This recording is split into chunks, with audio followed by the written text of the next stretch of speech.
इंसान के मरने के बाद जब उसे दफना दिया जाता है तो उसके एक दिन के बाद यानी 24 घंटों के बाद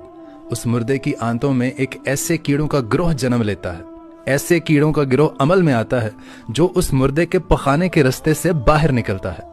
और साथ में नाकाबिले बर्दाश्त बदबू फैलाना शुरू कर देता है, जो कि दरअसल अपने हम पेशा कीड़ों के लिए एक इनविटेशन होता है, एक सिग्नल के तौर पर काम करता है। और ये ऐलान होता है बिच्छू और तमाम कीड़े मकोड़े उस इंसान के जिस्म की तरफ हरकत करना शुरू कर देते हैं और उस इंसान का गोश्त खाना भी शुरू कर देते हैं। और आप ये जानकर हैरान हो जाएंगे कि इंसान की तदफीन के 3 दिन के बाद सबसे पहले इंसान की नाक की हालत खराब होना शुरू हो जाती है।